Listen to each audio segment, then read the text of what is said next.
आज कोर्टाने आपल्याला न्याय दिलेला आहे। मागच्या वेळेस तुम्ही बघितलं होतं तर मला सुरेश कुलकर्णी किती बदनाम केलं होतं।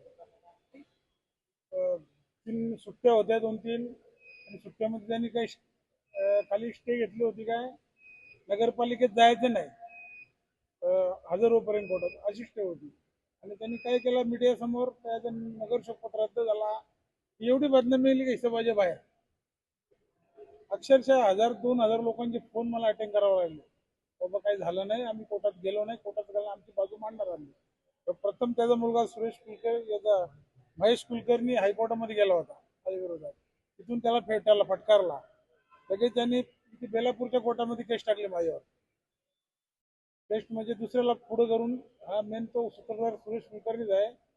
केस टाकल्यानंतर न्यायालयाने सांगितलं तुझ्याकडे पुरावे दाखव। आम्ही आमचे पुरावे सादर केले।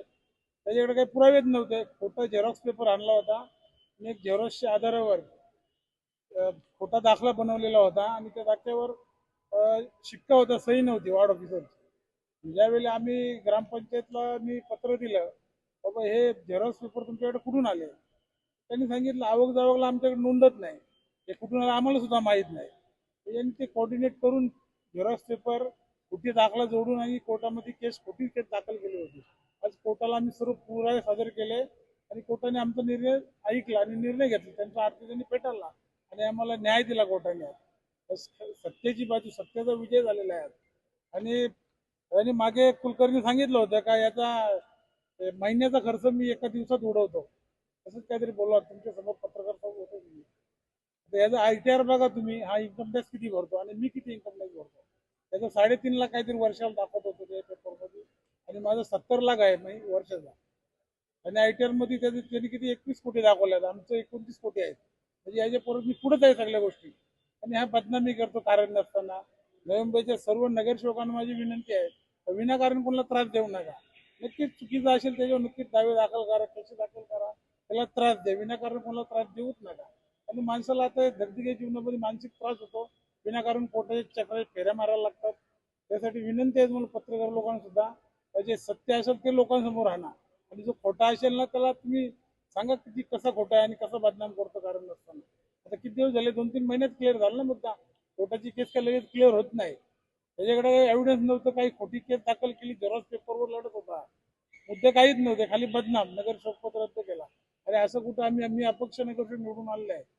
माझ्याकडे कुठल्या पक्षाचा झेंडा नव्हता, कुठल्या नेत्याचा पाठिंबा नाही, काहीच नाही। 3 पक्ष माझ्या विरोधात होते, जे मोठमोठे जे पक्ष आहेत तिन्ही पक्षाचे पॅनल माझ्या विरोधात, मी एकटा अपक्ष होतो। माझ्या हिमतीवर, माझ्या मेहनतीवर मी लोकांची जी कामं केली, त्या कामाच्या कर्तृत्वावर लोकांनी मला मतदान केलं, निवडून आणला।